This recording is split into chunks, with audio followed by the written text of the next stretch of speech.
Hi everyone. Welcome to the Knowledge Series by iVentured ISB, where we engage with founders and industry experts to delve into their learnings and insights. For our episode 6 of the Knowledge Series, we are thrilled to have Parvesh Debuka, who has joined us and he will take us through brand strategy and positioning. And he will tell us what he has to offer through his lens. Parvesh is deeply immersed in the brand strategy and new product development area, currently serving as the co-founder for Octopus Consulting. Previously, he had roles as the brand head at Cult.fit and as the marketing and sales head at Paperboard. So, hi Parvesh, and we are eager to know about your journey, your insights, and your innovative initiatives that you might have taken in this landscape of branding and marketing. Over to you, Parvesh. Yeah. Thank you, Saikar. Thank you. That was, feel flattered by the introduction. Thank you. Hi, everyone. So right now we are a smaller group that has joined, and the expected group is much larger. And we are doing this remotely. So I'm going to request us to ask me questions and stop me along the way, right? Wherever you feel like you have any thoughts, because often we forget if we wait right till the end, we forget to ask the questions we wanted to ask. So I will, if you raise your hand, I will keep an eye out, and I can sort of address the questions as we go along. I'd rather do that than wait right till the end, right? Also, what I have for us today is I've kept it very simple, right? Because I think simple is powerful. And what I would like to do to begin with, since we are still a smaller group and more people are pouring in, maybe we can start by asking you guys some questions before you ask me some questions. So I'm just going to take the speaker privilege. Sorry, requesting everyone to keep their mics on mute. Okay. So I'll take the speaker privilege and ask you a few questions before we begin. So can some of you tell me your favorite brands and why they are your favorite brands? Uber. Okay. Kumari, Uber. Apple. And why is Uber your favorite brand? The kind of simplicity and clean messaging. Sorry? Clean and neat message. The design. Right. The color, the kind of UI user experience, everything. Got it. Great. Okay. Apple. Okay. Raja, yes. Why Apple? It's more or less a latent product, and they are keep on innovating why customers should adapt latent product. And I'm curious on that. And you might have seen yesterday was Earth Day, and Apple has released long back. I mean, not yesterday. I mean, there's one Mother Earth video. I mean, that's made. I'm very curious because as a small startups or any person, because we have limited resources and stuff like that. How do we make sure that what kind of elements in a boardroom they were able to put up in a very clear and concise communication? I would say. I mean, yeah. I think I would love to understand more on that. Thank you. Okay, thanks. Thanks, Raja.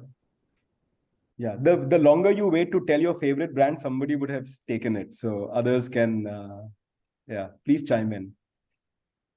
My favorite brand will be Alibaba because it is trying to solve a big problem from the top of the supply chain that is in the B2B market. Right. And they have done it fairly well in spite of being from a Asian country. Right. Great. Yeah, Alibaba is formidable. Yeah, it's an amazing brand. Right. Sorry, your name is saved as iDealers. What's your name again? Mine is Shravan Kumar. Hi, Shravan. Hi. Thanks for that, Shravan. Okay. Who else wants to share their favorite brand?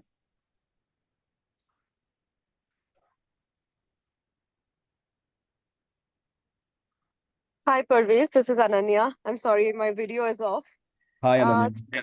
Hi. I think I love Zara as a brand. Particularly, I was going through their website the other day, and the most striking thing about the brand was they had not really highlighted the MRP or anything. It was just the images, the pictures, and they had made it so inclusive. So it was all about how they took the customer along in the experience of wearing the clothing, and not. And if we are interested, we would look for the details, we'd look for the pricing, we will look for. So I really like that kind of brand positioning. Right. Great. Yeah, Zara is a great brand as well. Thanks. I think earlier I used to love Vodafone because they used to create those doodles and during the advertisements. And nowadays I'm liking Cred because the way the storytelling part when they do advertisements and the branding elements that they are creating, kind of an eye appealing thing. Yeah. right. Okay. Great. Yeah. So you don't like Vodafone anymore because I still like it, but nowadays uh, they have tested your love. yes. Yeah. Okay. Okay. Great. Yeah. Vodafone, they really they were very clutter breaking in their campaigns, and so has Cred been very, very clutter breaking in their campaigns. Yeah, I think some people have messaged saying Tata Group, yes, Sony for reliability. That's right. Very, very old brand from the Walkman days. And yeah, Sony has always been a top brand. Of course, Myntra. Yes, see that here.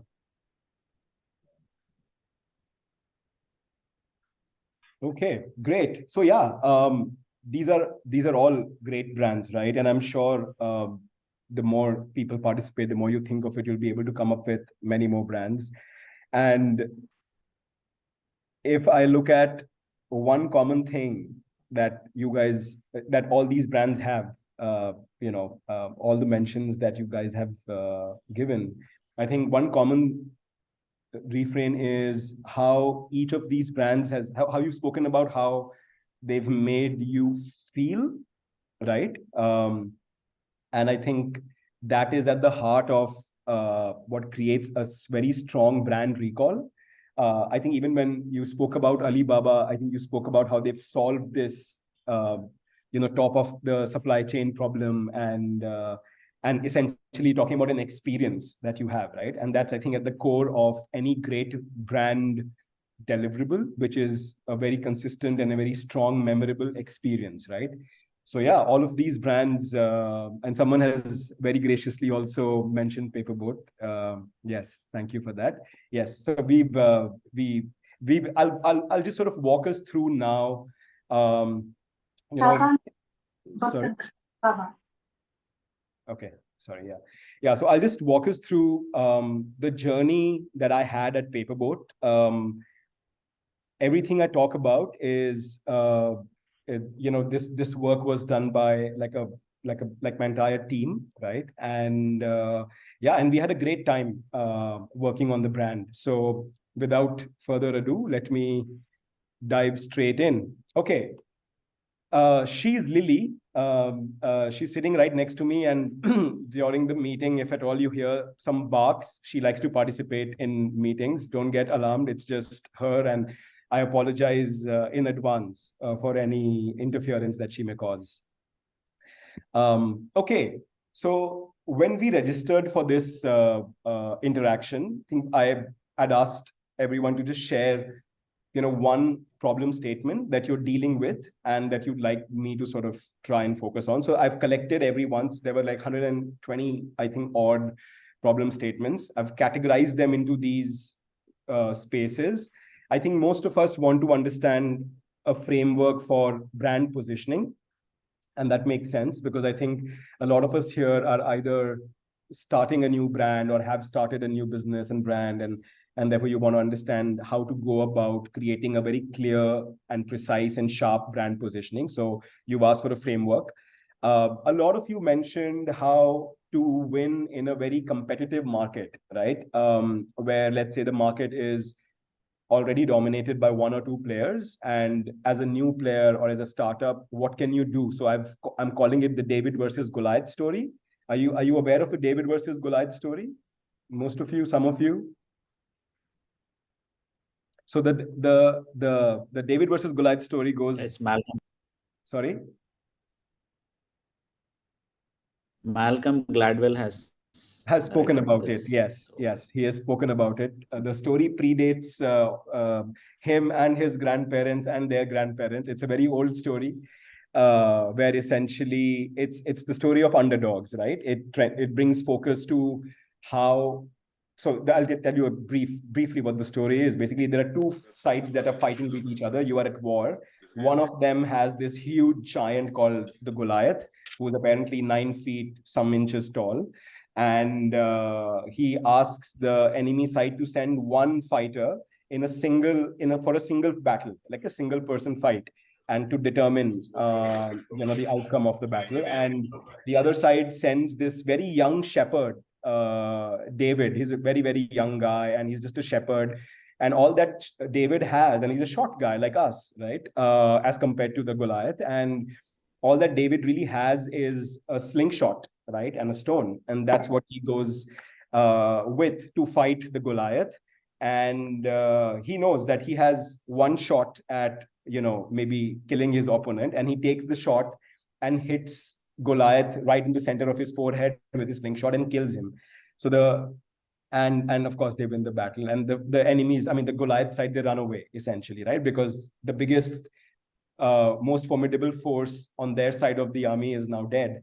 So that story is basically captures what's happening in the market today as well. Why I think a lot of us here are Davids entering markets which have a lot of Goliaths. So how do we deal with that? When I joined Paperboat, it was very much the same, right? You can imagine the beverage industry. It is it's predominantly two large players in the country, and we were like a really, really small player who were entering the market. So yeah, so David versus Goliath. How is product marketing different from brand marketing? This was very interesting for me to read, because I think in my eyes, product and brand are not that different from each other, while they are, but I don't want to, I would like us to not sort of look at it that way. And I'll talk about it in more detail as we go along. A lot of you asked as to at what stage should you start investing in brands, and how to frugally build your brand, because obviously the resources available to a startup is much smaller, and you have to spend wisely. So how do you frugally build your brand? I think a lot of us here are also in the space of B2B, and you've asked some questions about how is it different from a B2C, and just from a brand building point of view.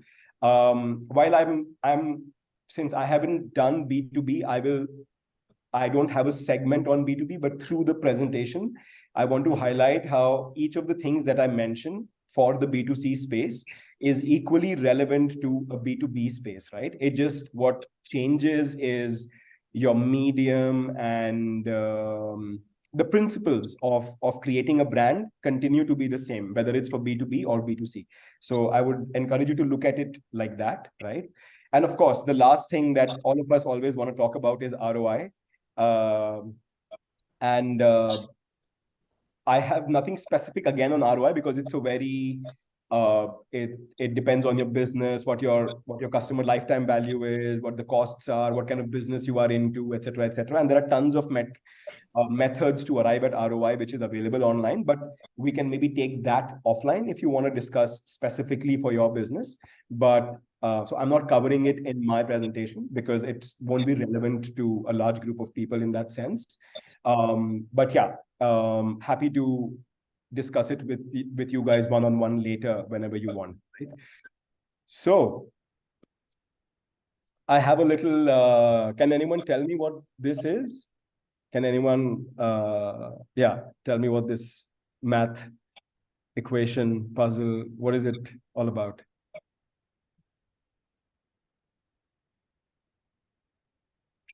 It might be Chandrayan's some formula. Yeah. Okay. Yeah. It's rocket science. Yes, it's rocket science, right? Exactly. Escape velocity. Sorry. Escape velocity. Yeah, escape velocity. Yeah, so it's essentially rocket science, and this is what brand building is not at all about, right? I realize every time I have a conversation with people, and I just feel like when people think of building a brand or marketing, there is this halo around the idea that it's something which is complicated, or it's something that is it's deemed to be more complicated than it actually is. So the point here is it's not rocket science, right? uh, but a lot of people also think that marketing or brand building is about aesthetics, right? So it's about the colors and the font, and I think we end up spending an inordinate amount of time determining aspects like that, right? And and I want to say that brand building is also not about that, right? Yes, it's important to have a color palette. It's important to have because you are a brand, you would want to be consistently seen in certain colors and certain typefaces, and obviously it builds consistency and memorability. And from that point of view, it is important. But the point I want to make here is we forget often that brand or brand or marketing is is basically a business driver, right? And therefore, to think of it as either aesthetics or as something super complicated would be to diminish what it is, right? So if it's not rocket science, and if it's not about aesthetics, what is it, right?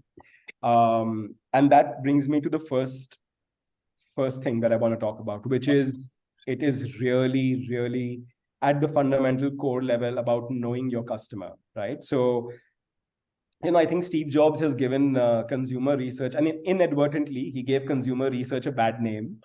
I think the point he was making was something else. The point he wanted to make was, if you go and ask someone, do you need this product? They will very rarely, or what kind of product do you need? They'll rarely be able to imagine a solution for that, right? However, consumer research has many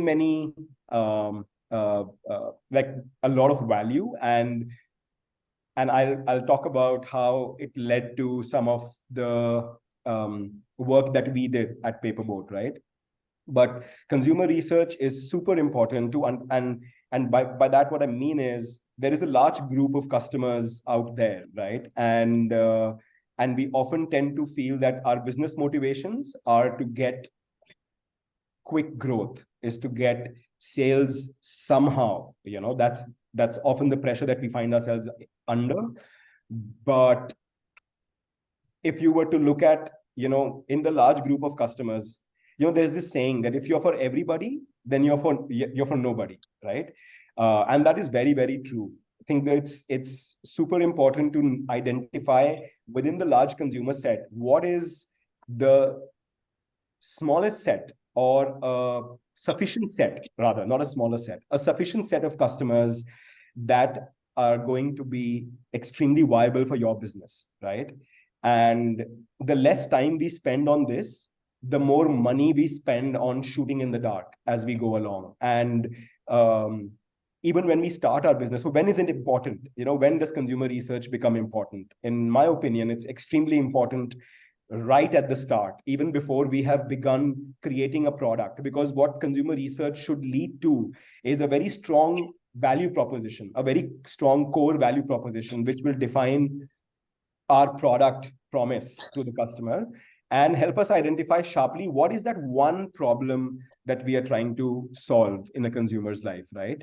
But that also means that it's going to ask you to exclude a group of people, right? And if you don't do that at the very start, and if you don't do that as you go along, the message keeps getting diluted. The people who start... Sorry. Srinivas, could you mute yourself? Yeah. Sorry. If you don't do that, if you don't exclude a large group of customers or a group of customers, the message begins to get diluted over time. And the core group of customers who sort of bought into your promise at the very start, they begin to get confused as you go along. They begin to wonder, okay, what is it, why is it that the brand looks a bit different, or it looks inconsistent, and it's suddenly not talking to me, and is it the same person that I would relate to, because brand is finally a personification. So it's who we are going to exclude is as important, if not more important, than who we are going to include. And spending time here is actually what gives you a very sharp start when you are building a business, and just being bold with that, right? Because I think there is a lot of fear around excluding people, because you're sort of excluding a market size. You're making the market size smaller. But the bolder you are, the faster you'll also learn. You may go wrong. You may go out and say, hey, listen, I think my product is going to speak to people. So let's take an example. Let's say you want to launch a product in the space of health, so to speak, because a lot of products are getting launched in the space of health, and it's very relevant also right now. And you decide that you want to enter a space which is vegan. Okay, so now you are entering a space which is vegan, and now within vegan spaces, there are already a lot of brands there. And within vegan also, if we assume that all the customers in the vegan space have the same motivations and same barriers and same barriers to trial, we may actually end up making more mistakes when we launch. So it would be super important to know within the vegan space, again, what are the two problems that are still unsolved for the customers, and then going after them and segmenting your customers accordingly would lead you set you up for better chances of success. So I think being bold and being open for change is crucial when you're starting your journey. And it doesn't stop there, right? So research is also about staying connected with your consumers. I think a lot of us nowadays, we of course have a rating system because digital has enabled that, and we are looking at our ratings, and that's a great way to measure how a product is performing in the market. But also there is this thing where if the means becomes the end, then it becomes futile, right? So I've often seen people saying that my rating should be out of 5, it should be like 4.5, and now you're just chasing that 4.5 no matter what, and then you start putting a lot of energy into that. And I think over time, it just begins to, you just start to then collect the feedback at the wrong time, or send questionnaires in a way where customers are more likely to give you better ratings, and so on and so forth. So I think it's very important to talk to your customers. And I learned it from my mentor back in Tanishq, the CEO back then, CKB. He used to speak to 50 customers every month. Every single month, he would speak to 50 customers. He would travel to an Ahmedabad or a Lucknow or a Bhubaneswar or a Mysore or Coimbatore, and just meet customers one-on-one and speak to them and try to understand, what's going on. What do they like about the brand? What are they unhappy with? What parts of the experiences can be better? What is it that doesn't bring them to Tanishq, right? And so on and so forth. So there is great value to staying connected with your customers. And I would urge, and in fact, I would love to ask if how many customers, and it's not an answer I'm seeking to embarrass anyone, but it's just a question for you to think about, saying how many customers of yours did you speak to in the last, let's say 1 month, right? And if that answer is 0, then I think it can become a problem later on, because it's super important to stay very, very connected. And I'm talking about to your customers, and I'm talking about Venkat, who was the CEO at Tanishq, and he would ensure that he spoke to 50 customers every single month. So it's very important to know your customer. It's very, very important to stay connected with them. Consumer research is super important at the start of your journey, and it should be an ongoing process throughout. And as founders and CEOs, my suggestion and my encouragement would be that you personally speak to customers as well. It isn't something that somebody in your team is doing. Yes, of course, they should be also doing that. but often we rely on agencies, and which is fine because they can do that job as well. But I think staying personally connected to your customers is usually very eye-opening. It's very, very revealing. And it makes you take far better business decisions, and you have a pulse of what your customer is thinking, and yeah, you'll be able to prevent a lot of loss of customer base. So that's on knowing your customer. And what we had done at Paperboat was, when we started, we actually went and met a bunch of customers, and the idea came over a lunch meeting that somebody was carrying Ampanna.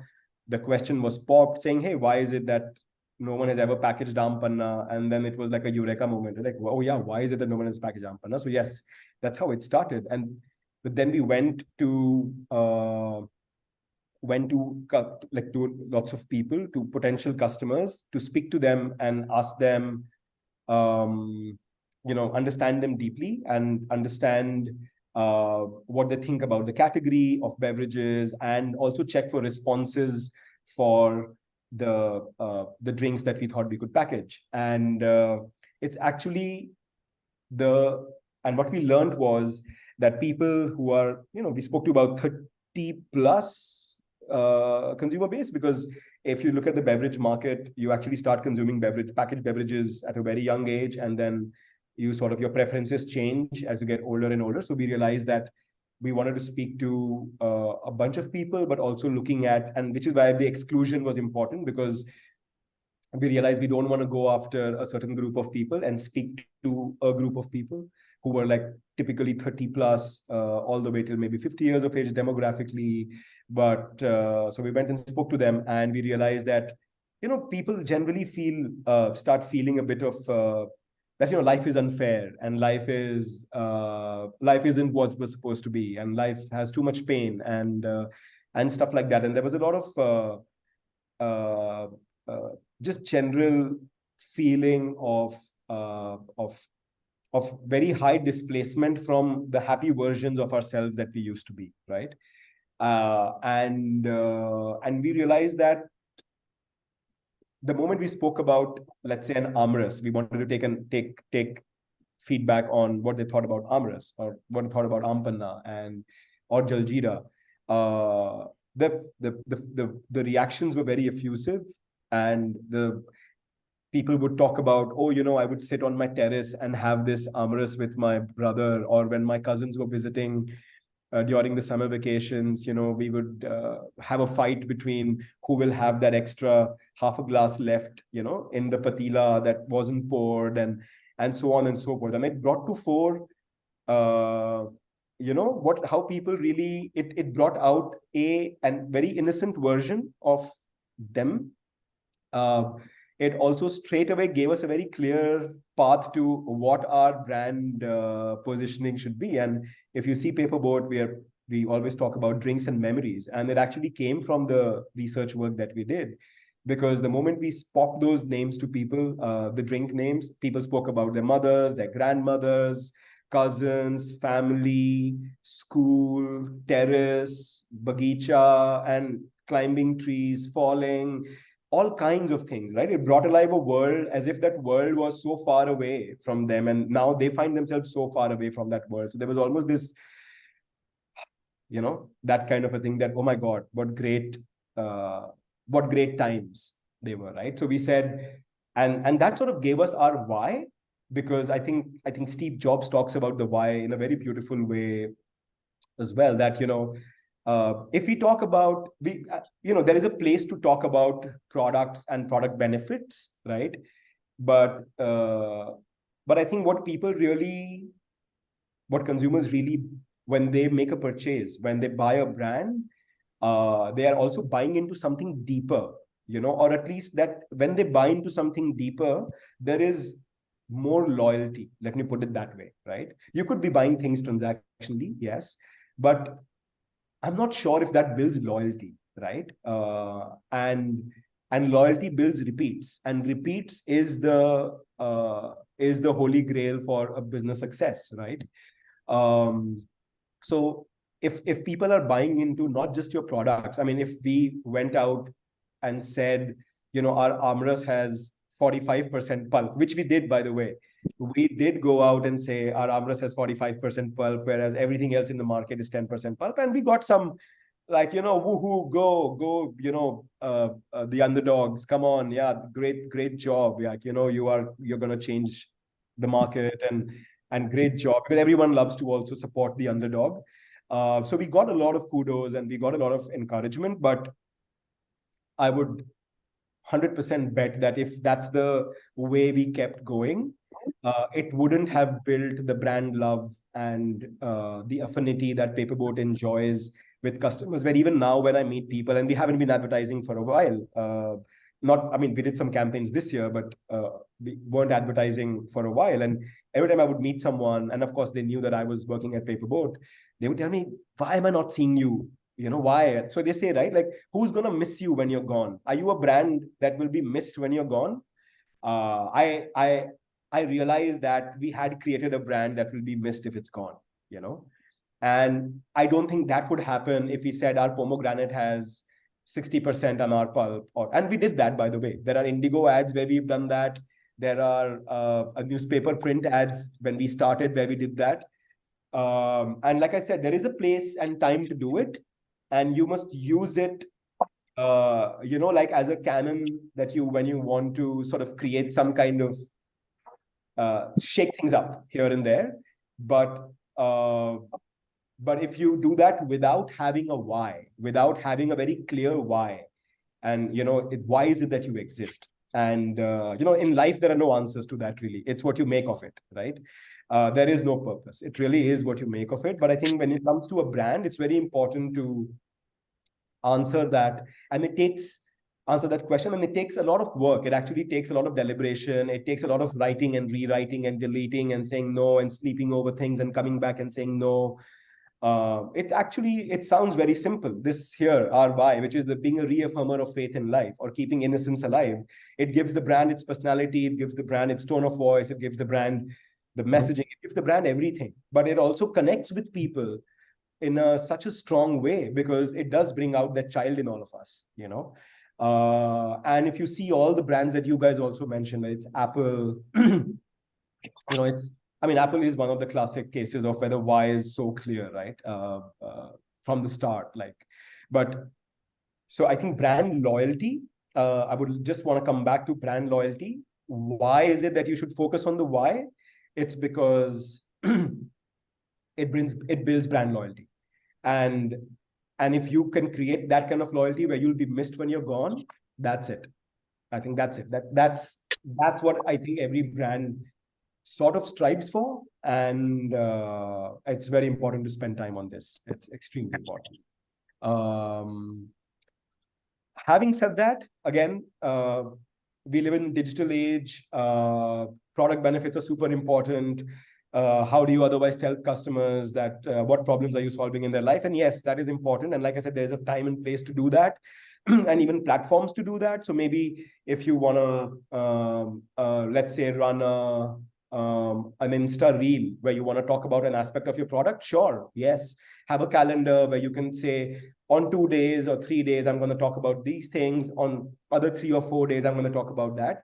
The point is not to exclude it, but the point is to definitely know what your why is and invest time and energy in communicating that and reinforcing that as a brand time and again with your consumers. Look, that builds Hi, Pravesh. loyalty. I have a question here. Yes. This is Devashri. So I think this is a great talk and a very great example. So my question here is, why is what I understand is primarily the USP of the product, why the platform or the product is needed. And the brand loyalty that you had tied up is more about how essential are you in someone's life? How are they? So without it, are they going to stay happy, or they really need it? Yeah. So is that the differentiator? Could you say that again, please? I just want to be clear what you're asking. Yeah, so two aspects from the paperboard example. One is the why. Why is probably I don't know how do you classify that for paperboard. It's a fruit juice which has a higher percentage of the actual fruit content than any other product. Probably that's the USP you started with. But the brand loyalty you built was primarily based on the story or the memory part of the people where they were associating it with their memories. And USP, more than the USP, it became essential because it was part of the memories. Right. So there are two aspects which we are looking at here probably. Yeah. Why is the USP and loyalty is why is it essential? Answering why is it essential for people? I would put it this way. When you answer your So why why I'm asking this question is because not every time every platform or a product will get this opportunity to have such a close association for people to adhere to either stories or memories, right? This was a specific case, right? Yes. So so why yeah. probably many of them have as a USP why they are bringing this platform or a product, but how to make it essential in people's lives is something I think very difficult to find. So I would put it this way, Devashri, that I don't think we can make anything essential in people's lives. I think that's a dream that a brand must not have. Not essential to make them loyal, maybe, yeah. Even you can't make anyone loyal. You can't make yourself essential. That's the beauty of understanding this, right? So, and which is why it's a very internal thing. What I mean by the why is, what does why help you do? So why is what determines your culture, right? So when I joined Paperboard, I remember the why was that we want to be reaffirmers of faith in life, but also when you're recruiting, you're telling people that we want to preserve culture of India. We want to preserve recipes. These are recipes that are perfected over hundreds of years, over centuries, right? And today we have the current modern avatar of these recipes that your mother is making, but what your grandmother made was slightly different. What her grandmother made was slightly different, but it's perfected over the years. And it's got a functional place. You have it in summers, jaljeera, because it helps cool your stomach, whatever. There's a bunch of things out there, right? But why is it that people were joining Paperboard? Like they were leaving their jobs at Colgate and Cadbury's and, Tanishq and whatever and joining is because it was that, it feels like I'm aligned with this purpose of the brand, it feels like that. So I think the why, once you answer that let's say we are protectors of recipes, it fosters a certain kind of culture within the company, how you look at it, what kind of products, what kind of sourcing, because if you're going to protect culture, and if it's like your mother's recipe, then you can't be you have to be very careful of the mangoes that you're going to source. You have to be very careful of the process. You can't put preservatives. So it informs a bunch of things that become the value proposition also for your products, right? The second thing is it allows you a very congruent or a very seamless product expansion, right? So once we knew that we are going to be about protecting recipes, chickpeas became a very easy thing to imagine. That, yeah, we'll do chickpeas as well. Or we are going to get into some kind of, we did aam papad, we did chickpeas, we even got into banana chips. And we got into like a bunch of things from there. But that was all because we were very clear what we stand for as a brand is that we will try to protect the recipes and always be that reaffirmer of faith in life. So therefore the why, and then how we look at the brand, because the brand is also consistent and it speaks to us. It speaks to a certain part of us who believes in that, who wants to hold, because life is full of change, and modern life has of course brought about massive amounts of change, but all of us also want to hold on to some things that we don't want to change, right? Because we value them, we've grown up with them, or there's an emotional association with that. And I think that's the reason why people connect with that. And more importantly, you always want to save that child in you. You always want to be connected to that innocence in you. And I think that's the reason why Paperboat gets the kind of love that it does. And yeah, I think that's why the why is important. The loyalty builds automatically if you are clear why you are doing it and you keep delivering products consistently. Your promise is consistent, your delivery is consistent, your messaging is consistent. Loyalty will come 100%. It goes nowhere. Right. Sure. Yeah. Thanks. And also on the point of see Paperboat, in the case of Paperboat, I think you made a point about how it's it's a unique case where the product and the brand communication platform are so closely linked, and I agree with you. It is a very unique place where the product and where the product just evokes a world which we just had to sort of latch on to when we started our marketing and messaging. But that does not mean that while you may not find a tight fit like that, it does not mean that attempting that for the brands that we are launching is futile, right? You may not find 100 like a fit like that, but even getting a 90% fit with your product and company and what you want to stand for is massive. If you don't do it, it will show. People will be able to leave you much more easily if a new player comes in, so Right. Got it. Sure. Thanks. Thank you. Great. Okay. I think the David versus Goliath, right? We were, of course, a really, really small brand with limited resources and very, of course, compared to the PepsiCos or the Coca-Colas, it was barely anything, right? And therefore, what was very important for us was to create a very sharp distinction on the shelf, because we are in FMCG. And at that time, the digital sales were still low. At that time, the contributions were still low, and people were walking into a store and buying things. And it was very important for us to create something which is distinctive, because I don't think Paperboat would have been the brand it is if we had launched it in another Tetra Pak. I don't think it would have. I mean, I can go out on a limb and say nobody would have known us. Nobody would have. I mean, you can price cut and sell. I'm not talking about that, but I'm saying the kind of success that Paperboat got was because of this distinctiveness that we were able to create, and distinctiveness is what must be attempted by every brand when you're launching, especially in a crowded place. So I think a lot of us, as I mentioned earlier, a lot of us have asked me in the questions as well, how do I, when I'm entering a market space which is crowded, and how do I create win for myself? What's the winning strategy? What's the way to create that dent in the market? And I think it's distinctiveness.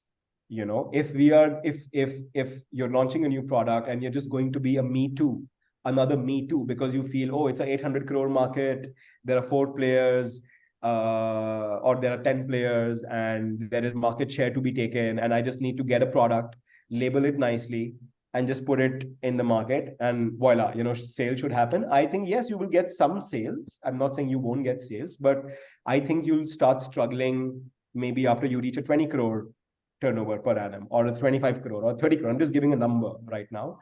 It may not be exactly that number, but the point is that distinctiveness takes you far, right? In the case of, let's say, an FMCG product, when you look at the packaging, so typically on a shelf, what we call the packaging has 2 kinds of powers, right? One power is called the stopping power, right? So when you're walking down an aisle, and you're just sort of looking at the products that you want to pick up for your home, what is it that's going in the fridge? I have something to pick up for my children, I have something to pick up for myself, for my spouse, partner, friends. you're just browsing through. Yes, you're clear about things, but this is also a very impulse category, right? Because category codes are such, and they're different for different categories. Beverage has a lot of impulse in the category. So when you're just browsing, does your packaging have the ability to hold your attention or to make you stop? So it's called the stopping power, right? And that's very important, especially in an FMCG space. And I think even if I draw that, I mean, if I take that into a digital space where there is so much of noise, and the more you scroll, all kinds of ads keep coming. I think the stopping power is equally important there. It's just in a very different kind of a form. But if you were to just look at your packaging or your messaging in this way, where you say there is something called the stopping power, and then there is a second kind of power, which is your converting power, right? Stopping power is what makes you stop when in a crowded place. What makes you stop on my brand? Do you have that? And how do you create that? How do you work towards that, right? So for us at Paperboat, it was very clear. This packaging with the kind of, I mean, this packaging itself, but with the graphics and the form and the anthropomorphic form and, just the colors and everything else, that we were able to create that distinctiveness on the shelf. But it was primarily the packaging itself, right? The soft packaging and soft pouch packaging. And when you were browsing on the shelf, you're like, oh, what is this? It looks interesting. And then the converting power is once you pick that up and you're examining now as to what is the promise on the pack, right? Because packaging is your prime real estate, right? It's where you've already begun building the brand. So there were some questions about, when do you start investing in the brand? You have already started investing in the brand the moment you launch a product. Because like I said, the brand is no different from a brand experience, so to speak, or a product experience or your packaging experience. All of that is driving your brand experience, right? And all of that is building your brand. So when you pick up a pack, it had the stopping power, and then you start examining it. Then you want to see, all right, I see this is armrest, and you flip it over, and then you want to see what is it all about. So armrest is easy because if you've grown up with armrest, oh, armrest, okay, what armrest? There are all kinds of reactions to armrest or jaljeera. And then you turn the pack around, and there was this, and we would write this beautiful story on the back of the pack, and it just like, and we would of course then also talk about the pulp and all of that. But it was there that we spoke about the pulp, right? It was there, so we used it for converting power, but not on the FOP, the front of pack, right? Where it's like, hey, 45% mango pulp, whatever. And so didn't do that. And we used it for the converting power, where we spoke about no preservatives, no artificial colors, just good old goodness. And we've used that in many places. But again, like I said, there's a time and place to use it. And so we use that for converting power. But just to make you stop, you need to have, because you can only say one thing. It's just this much space. And the more number of things you try to say, you're saying nothing. And you will never get the attention, because attention is what we're all fighting for, aren't we? Right? We are fighting for everyone's attention. And it's very, very difficult to get. So you should not confuse people, and just keep it simple and say one thing. So we chose to say it like that, and we kept it clean, kept it attractive, and then use the back of pack, the BOP, to talk about the pulp and the no preservatives and all of that stuff. So that's the converting power. So I think a lot of us here are into all different kinds of businesses, but like I said, the principles apply to all businesses. So what is your stopping power going to be, and what is your converting power going to be of your product, in no matter how you are packaging it, right? Even in terms of communication, what's your stopping power? What's your communicating power? So your thumbnails are your stopping power when you're seeing something, right? Which is why a lot of clickbaity stuff comes on thumbnails. Lose 10 pounds in 2 weeks. All right. Got it. Yeah, stopping power. Yeah, I'm sold on that. Let me click on that, right? And then you have the converting power, which is the content to follow. So don't be clickbaity, but how do you look at your messaging in this way? I think if you divide it, it creates clarity, and it gives you it makes you more persuasive. And it definitely helped us, right? It absolutely helped us when we launched. And it's, I think, one of the biggest reasons of our success. We wouldn't be the brand we are if we didn't do this packaging. I just can't believe we could ever have success without that, right? Okay. We spoke about, some of the questions were about when do we talk about the product, and I think briefly I've sort of covered that so far, even in my conversation with you. But I just want to highlight this again, that there is a symbiotic relationship between the product and the brand. The brand is nothing without the product, right? Your product really is the proof of the pudding. It's when you experience the product where you can say anything in your communication. But once you experience the product, you can say yummy snacks. But if I have it, I'm like, no, what? Whatever. Sorry, it's not working, right? So product is everything. There is nothing without the product. And therefore, when I say therefore that product is no different from the brand, what I mean to say is you must not look at it in a different way. Your product is what is building your brand. And what you say about your product must be true, must be true in the first place, and must of course be clear. But yeah, just don't look at them as two different entities. I think there's often this term that also goes around saying brand marketing and product marketing, and I see why that distinction is important. Maybe it's important to make a calendar for your marketing calendar where you say, sorry. Harish, could you mute yourself, please? Thank you.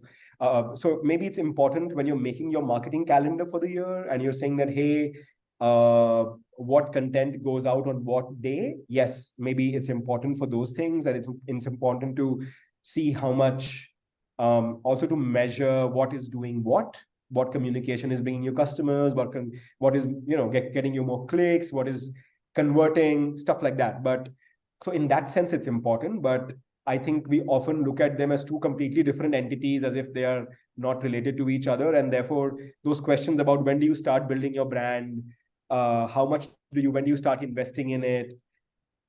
Dear sirs and ma'ams, you have started investing in your brand the moment you've put your product out. That is what is building your brand. It's begun. The game is on, basically.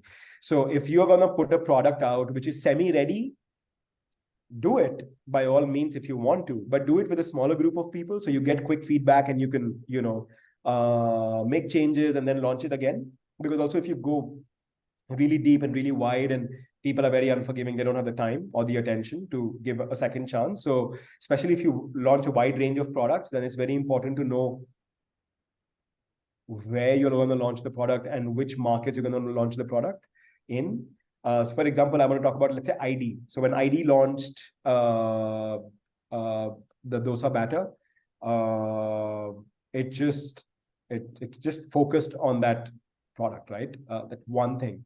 And I don't think I don't even remember seeing an ad from ID, while I must have enjoyed the dosas made out of ID batter for at least 100 days out of 365. I don't remember seeing a single ad. And without seeing that, I was just loving the brand. I just had the highest respect for the brand because the product experience, I had in my entire life never imagined that, making dosas would be that easy, because who's going to take the rice or whatever, who's going to get the batter from outside? And suddenly it's in the supermarket, or then it came on to Big Basket or Swiggy and Instamart and so on and so forth.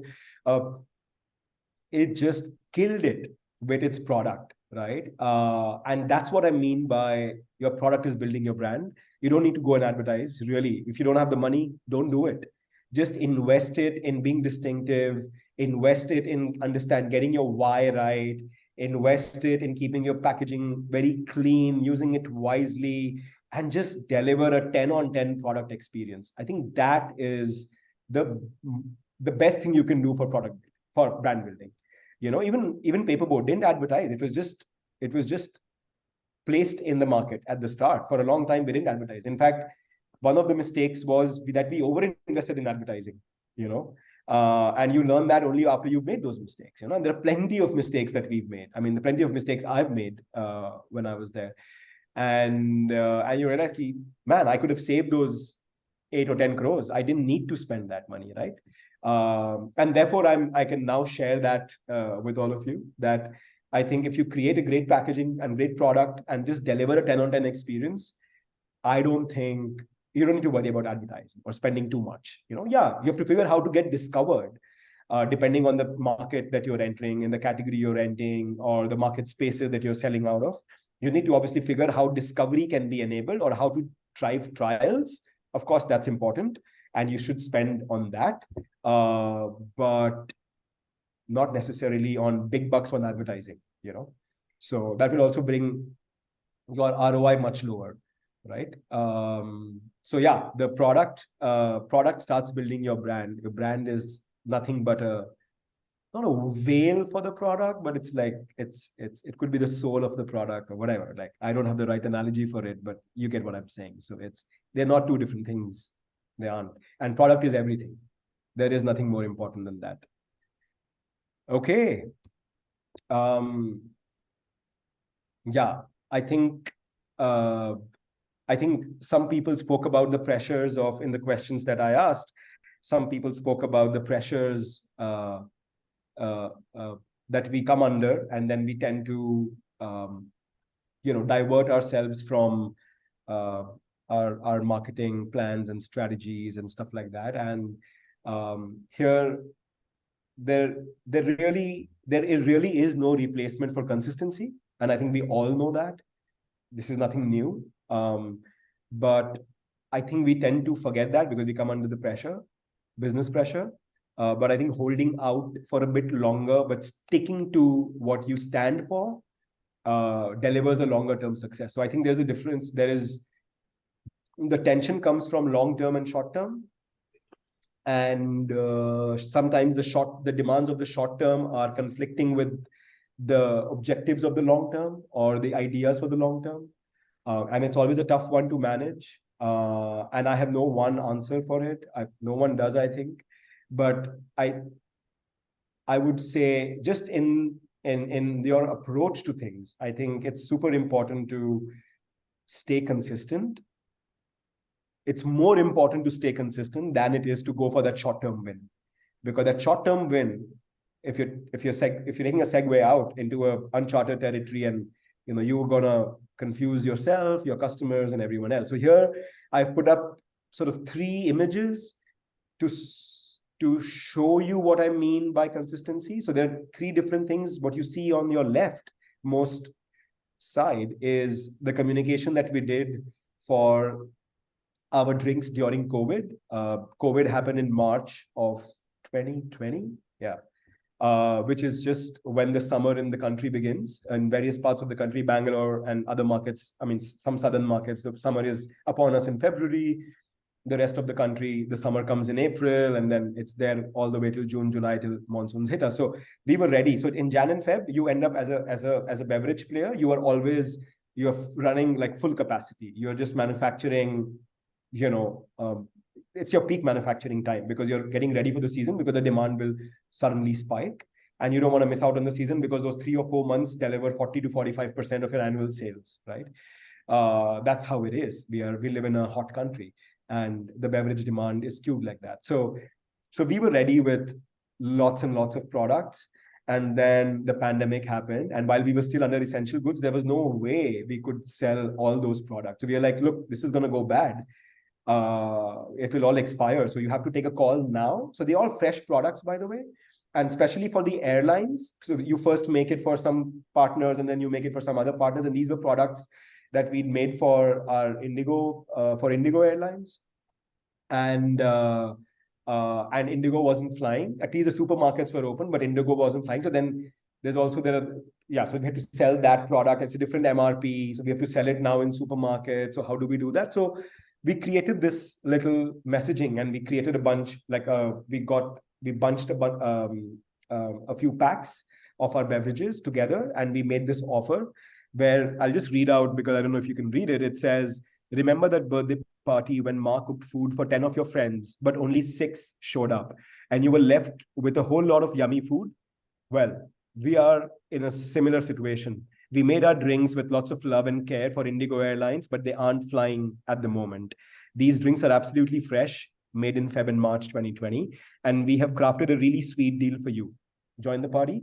So, we could have gone and said, hey, whatever, offer, whatever, but we just feel like, I actually strongly feel that the more consistent you are, the fact that we did it this way, we were open, we were honest, we went and told the customers, which is how you're childlike, right? You're just being very honest with your situation, and you're just going and sharing it with your customers. I think more people tend to then support you and come to help you. So that, of course, the one in the center, the image you see is, it's happened to me. It happened to me last week as well. I was carrying a bag and I forgot, and it keeps happening. So the point here is, even if you look at Paperboat's messaging in the last 10 years now, 10 years, it's just been on memories. I think we own the space of nostalgia in the country, right? So we've just fortified it because consistent. And if there's one other brand that I've seen stay so consistent, it's Red Bull. Red Bull gives you wings. I don't know how many years they ran that for, right? Just consistently. So consistency has a massive value. It actually creates memory structures in your brain that you can own, emotionally. And what you see on the right-hand side is a gift pack that we did for Diwali, where again, the design language is inspired from a sanduk, and again, if you see that on the shelf, I believe if you know of Paperboat, your first guess will be, hey, is that from Paperboat, right? So when you build a consistent world across all your touch points with customers, you build a strong brand. You build a fort around yourself, an impenetrable fort. And that's the point, just stay consistent and don't yield to temptations of the short term. Must avoid that, right? And finally, I think I just want to quickly touch upon these. So you some of you, I'm sure, remember this little underarm bowling for the youngest cousin that would show up to bat, or these pencil shavings in our pencil boxes that we would save. What I'm really talking about here is relatability. And I think some people asked me how to drive community. And I think the simple answer is relatability. Relatability drives community, right? And there is actually, we realized that when we would put out our posts, and some of us thought, hey, this was only my memory, or this was someone else's memory. And then the world came and said, look, guys, you can't own this memory. This is my memory too. I think the more relatable you are, the larger community that you'll be able to build around you. So I think relatability is a big way that you can drive and foster a sense of community.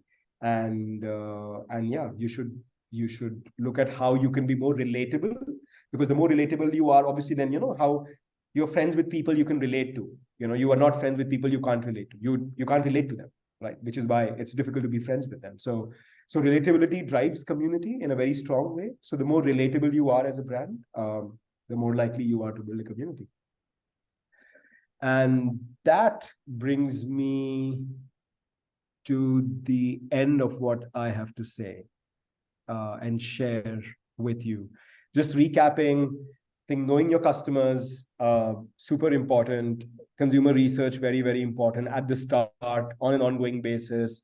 As founders, CEOs, staying connected, as CMOs, CTOs, whatever, like just staying connected with customers, speaking to them every month, have some cadence of speaking to your customers directly. Yes, you can get your team to do that as well, but you must do that as well. It just really gives you a pulse of things that are going right and wrong, really. Very important to understand your why, right? Why is it that you exist? Why is it that somebody should buy you? Yes, you exist for profits. Yes, you exist for doing great business, driving a great customer experience. Yes, but there is a deeper why. And if you answer that, it will build loyalty, and it will foster a great company culture as well. And it also helps with retaining employees, otherwise people leave you. They really do. Distinctiveness, very important as a small David versus Goliath, very important if you're a small player.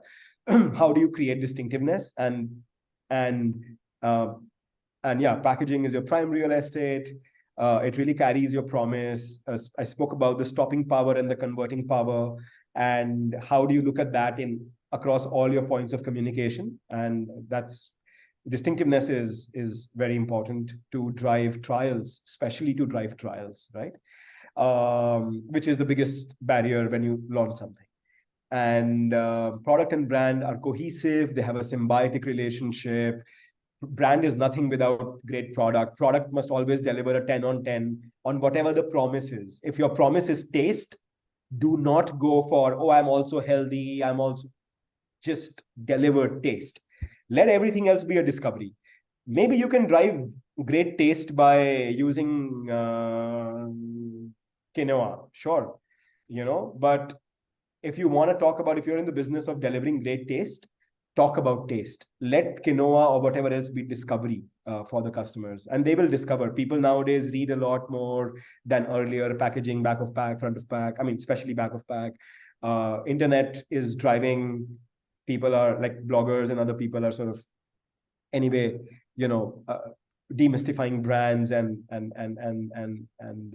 doing expose on brands and stuff like that. So don't worry about that. But yeah, be distinctive. Look at stopping power. Look at converting power. Product and brand are symbiotic. Product deliver 10 on 10 experience on the promise, and just be very, very consistent with everything you do. Just be very consistent. Find one thing and stay consistent. And at the start, please feel free to actually, if you think it's a mistake, yeah, sure, just fail fast. Like this, just fail fast. It's all right. Fail fast, pivot, but always ask the right questions. Go back to ask the right questions. Don't get tactical about it, because the gains are short term, they're never long term, and you lose out in the long term. So yeah, and yeah, relatability drives community. So just remember that. I think remembering that is excellent to foster a good community. So that's it from my side, guys. Thank you so much. I'd love to take on questions now. Yeah, thank you, Parvesh. We are open to questions. Guys, just feel free to just speak out or put your questions on the chat. And do tell me if there's something I haven't covered. I'd love to also cover it later. You could always, yeah, but if we have time now, so I would love to answer. Yeah. Great session, Parvesh. Thank you for sharing your experiences. One question, right now you have covered the B2C, right? The consumer segment. How would it look differently in a B2B, right? Because the emotions don't play so high in a B2B. Right. So I would say, let's say in a B2B, I think the principles are still the same, right? There, your customer is the guy who's finally going to say okay to your order, or the guy who's making a decision on that side. He's your customer or she's your customer. And I think the principles of understanding what is it that is troubling them, what is it that they're unhappy about, what is it that if you solve for them, their life will become easier. I think the principles of it remain the same. You may not want to go out advertising in a large, one-to-many kind of a format. It may be more conversational, direct marketing, meeting someone one-on-one. But what you will tell them and how you will tell them will still have to undergo the same principles of understanding what is their problem. In my opinion, that doesn't change. So for example, there's just earlier this week, late last week, I had someone call me and ask me, I have gotten into double AC bricks. Double AC bricks are now used a lot in construction. And earlier they would only use the red bricks. Apparently the double AC bricks are cheaper, they have longer durability, blah, blah, blah. So they spoke about that. And they said, we are a new player entering this market. They're based out of Muzaffarpur. in Bihar. There are new players entering the market, and they said, hey, so what is it that we can do to create success, and how do I go about it? What should I go about putting billboard? Should I go about? I think first of all, how many real estate, who are your customers? So we said real estate people mostly, and builders. So if builders are customers, how many builders have we spoken to? None. Okay, that's the start. Like let's speak to at least 20, 30 builders and understand what is it that they have a problem with. And in all likelihood, because double AC is a very commodity kind of a thing, that if you want to create a differentiation for yourself, it might come, I mean, these are thoughts that I shared with them. The differentiation might come down to service quality and service standards. So, but that you will only find out once you speak to those customers and understand, yaar, meko supply time pe nahi aata. I don't get my supplies on time, or I have this massive pilferage issue every time something comes in.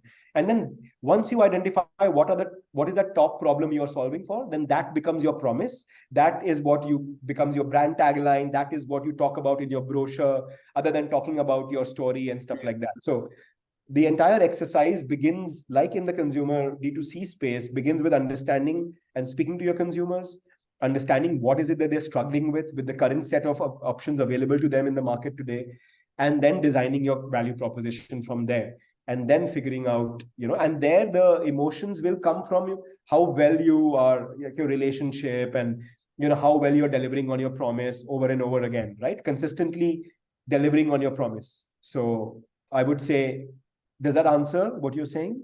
Yeah, I think makes sense, right? But what it makes me think also is that, probably B2B segment needs a little more time than a B2C segment, right? Yeah. Kind of brand building exercise needs to be a little more longer than, right? So this is the feeling that I have at the moment. Yeah, no, you the might approach could be the similar one, but yeah, the path might be longer. Yeah, but also in B2B, often if you get one good client, your volume may be very large. In B2C, you need to get lakhs of customers or thousands of customers, So, and you need to get them, and you need to get 1,000 people to buy you again and again and again, or lakhs of customers. Here, you may need 100 customers to buy you again and again, and where relationship is more. I mean, I'm saying the benefits of B2B are you can actually thrive on very good personal relationships. You can, one person can give you a large order, whatever, So I don't know about longer. It might be longer I understand what you're saying, but I'm also saying that the playbook there is a little different from that sense, that your relationships can be very strong. It's very person dependent. But if you deliver on your promise again and again, the customer is most likely to come and buy from you versus finding someone new in the market. I remember in Tanishq, our vendor relationships were so old. Like even in Titan, like the people that we were working with were so old, because in Tanishq there's a lot of B2B work that happens. A lot of people sitting out of different parts in the country are designing jewelry for Tanishq, and then it comes. So some of it happens in the factory, some of it happens there. But those relationships are fostered in a very strong way. But there, the relationship again is to understand. So I remember this. I'll give you an example. We actually improved the life of karigars in Tanishq, right? So, people would sit on the floor and work there, and their back would get really hurt. And that's the traditional way of karigars always work. So Tanishq also invested in educating the vendors and even, helping them set up better working conditions for their karigars. So imagine that kind of a relationship fostering. So, but it's an emotional win that you are getting right there as well. So yeah, I think more and more I think of this, right? Brand is a promise, right? That is going to stay with me. Either it is consumer or it is business. Yes. How can we build that trust, right? Yes. Yeah. With relations or with the product or service quality. Nothing builds trust like delivering on your promise. Just nothing. Like no amount of words, gestures, gifts. No, like nothing. I think delivering on your promise again and again and again and again, I think that's it. I think that will build trust. Trust, it just cannot go. It's just, the problem is in inconsistency. When you suddenly look like, hey, you said this, but you're doing this, or, that's when the problems happen. So, yeah. Awesome. Thanks, Parvesh. Not a question, but a comment. I've taken cues on personal branding as well from your session. Right. So thank you so much for inviting us. Right. Thank you. Thanks, Yutika. So we have few questions in the chat. I just read it out. So Dr. Ananya, she runs a mental health startup. She's asking, how do you think branding will be different for kind of a sensitive service-oriented market companies? Mine is the mental health. How do you think branding will be different? I think in the mental health space, Dr. Ananya, I think it's so much about, again, I think it's about showing empathy, because if I just think of what people, if I'm going through something and I've sought help for a couple of years in my life, and I remember all I wanted was an empathetic. Empathy sort of becomes your core value then as a brand, and I think the why is very Right. clear. Right. For a brand in the mental health space, I think the why is so powerful as well, right? Because it's so clear and it's so powerful. So I don't know if it will be any different in that sense, that the codes of, I think, the brand work or the communication there will be to be more sensitive to what you are saying and how you are saying it, and being more aware of how you could be interpreted by people. I think that would perhaps be, you'll have to just be a little more cautious around that. But other than that, I don't know if it will be very different from in that. Yeah. Okay. Because what we struggle with is because it's not a product, right? So what happens is when you and this is also something that I don't really want to sell per se, but I have to really market it as well. So that balance between like telling that this is what we are offering, and at the same time not really putting it forward as as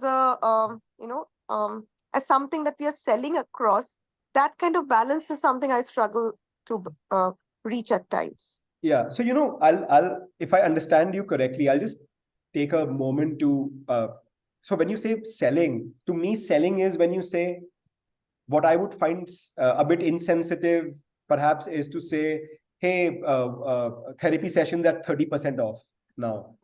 That I would never imagine. I would say, please never do that, right? That is blatantly not understanding your customer at all, right? Right. Because actually, when you're disturbed, you're willing to pay anything to feel better. So it's not about that. But so I'm saying that to me is selling. But if you're not doing that, and if you are talking about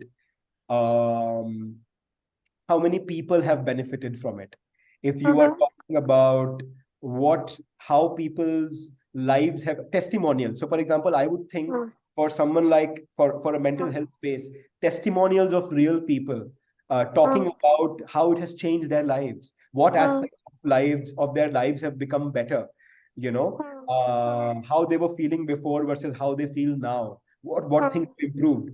That is the biggest endorsement of your service, right? So your product is your service, essentially. And it is a product in that sense, right? It may not be a tangible product, but it's your experience of. So for example, when if I'm coming physically coming to your center, are your centers well lit up? Do they smell good? Is the lighting too harsh, or is it calm? Does it make all of those experiential factors? I would say are all your experience is your product.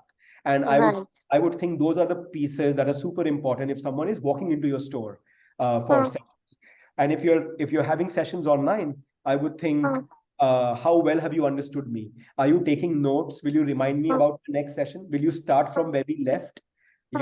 So how are you data keeping? How do you help customers see progress from session 1 to session 2? How do you so those are I would say focusing on those things becomes super important in a space like yours. Because when I was at Cult, that was the last place where I worked before I started on my own. I was working on MindFit, which is, and therefore I remember very deeply thinking about these things, which is why I'm talking about the whole experience angle. And because when I went for some therapy session in different places, I'm like, the place only doesn't make you feel queasy or doesn't make you feel comfortable, then how will you open up to a stranger, right? Like, anyway, that's such a difficult thing to do. So I'm saying that's how it is perhaps different. Aspects of your experience is very different from product space. Right, right, right. That's very helpful. Thank you so much. Yeah, thank you. Thank you. Yeah, there is one message from Gunjan saying, how about marketing for multiple stakeholders? Could you tell me a little more about that, please? Yeah, sure. Hi. So I'm Gunjan from General Aeronautics. So we are dealing with the agri-drone spray, and we are dealing with multiple stakeholders in our industry. For that matter, say government to business, like there's B2G, B2B, B2C. We are dealing with all these stakeholders. At this time, at this moment, it's very difficult to ideate something for these many stakeholders. And apart from that, you are looking for venture capitalists, you are looking for investors. So all those are your stakeholders ultimately. So how do you perceive marketing for such scenario?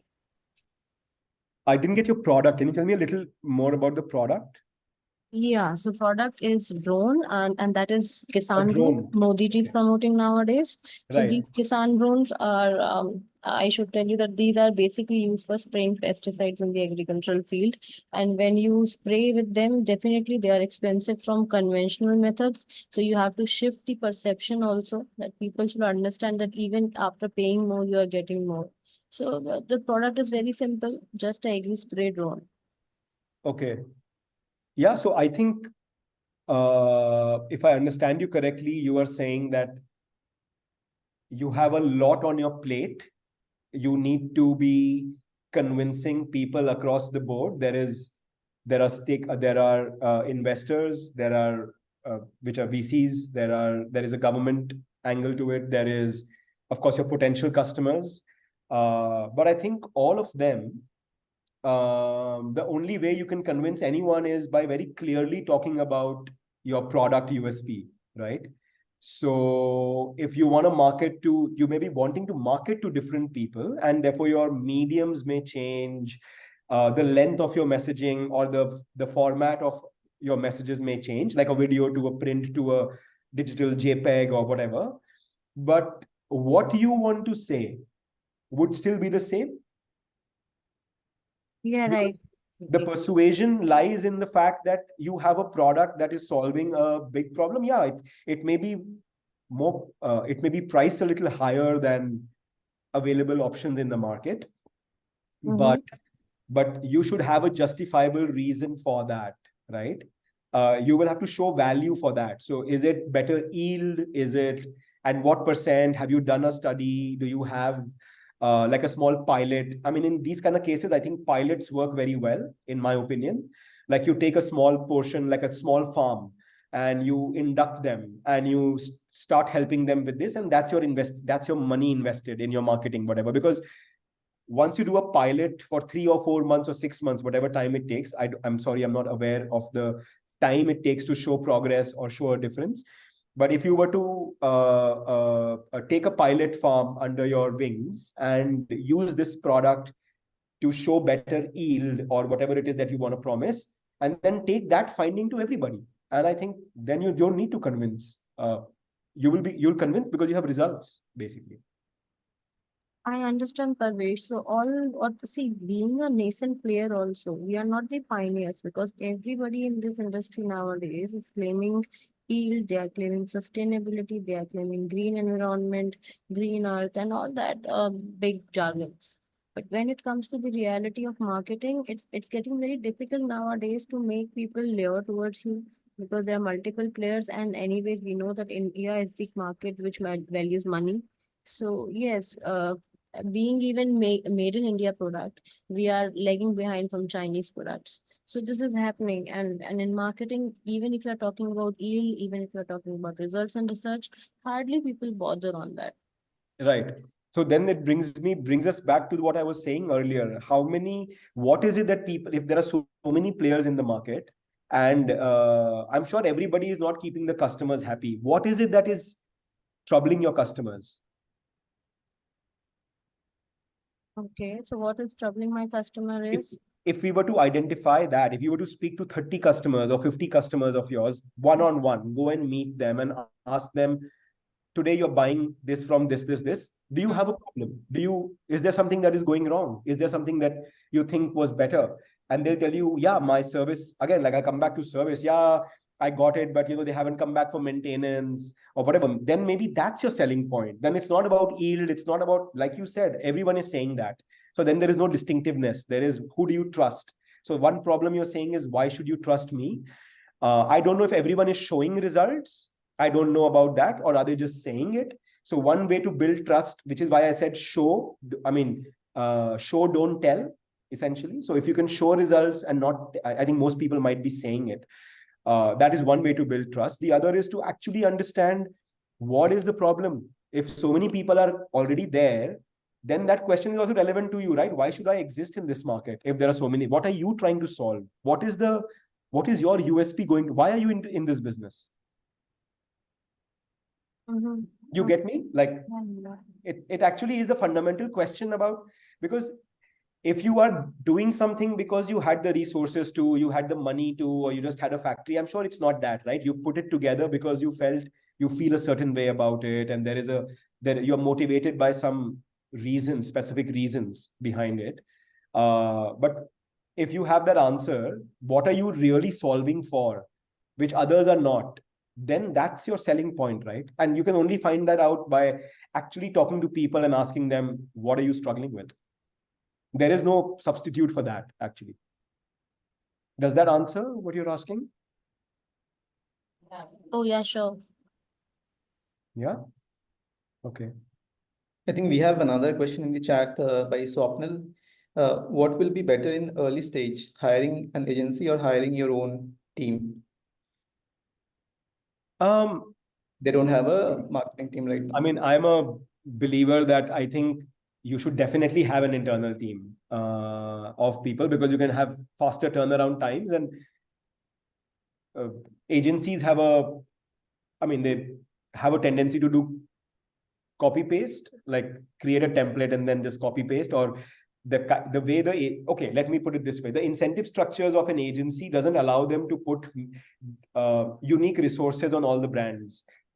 So there'll be one large person, one big thinker, and then under him, there'll be like 3 or 4 thinkers, smaller thinkers, whatever, growing thinkers. Let's not say smaller, growing thinkers.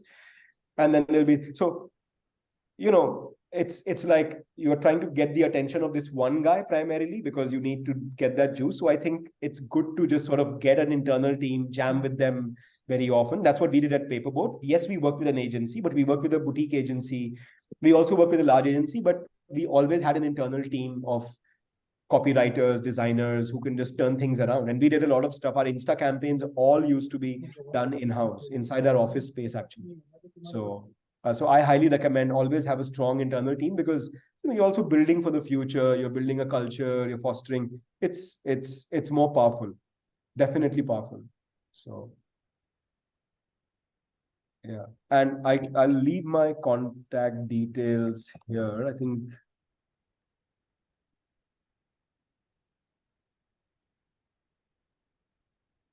Are there any questions from anyone else?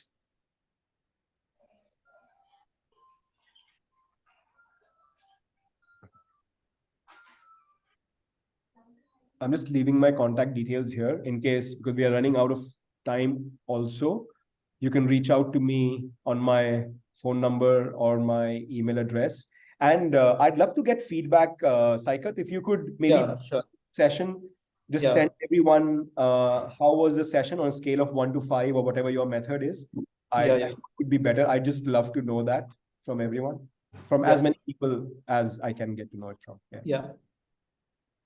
So if there are no more questions, we can wrap up. There is one from Kratika. She says, our advocates are active online, but the decision makers are not. How do you manage the balance for focusing on advertising versus direct sales?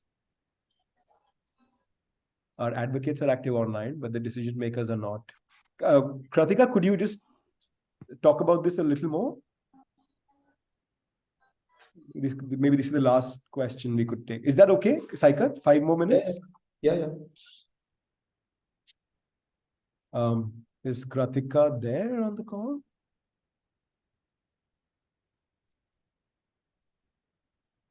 I don't see her. Okay. Are active online with decision. Okay, cool. I guess. Okay. Yeah. Okay. So I think that's it. So thank you, Parvesh, for such a powerful and insightful session. We hope all the participants have found something meaningful that they can take away today. And I hope so what we will too. do is we will put this recording on our YouTube channel and share it across with all the participants and also with the ones who have not been able to join. Lastly, a big thank you to you, Parvesh, from the iVenture team for joining us and taking the session. It was wonderful and very insightful. Yeah. No, thank you. Thank you, Saikat, for having me. Thank you, everyone, for coming for the session. I really appreciate it. It's not easy to take time out. And thank you so much. And yes, if you have any further questions ever, you can reach out to me. Thank you. Thank you, everyone who's saying. Thank you, everyone. Thank you for joining. Session. Thank you, Parvesh. Yeah. Thank you, Swapnil. Thank you. Yeah, I'm going to log off now then. Yeah. Thanks, Saikat. Thank you.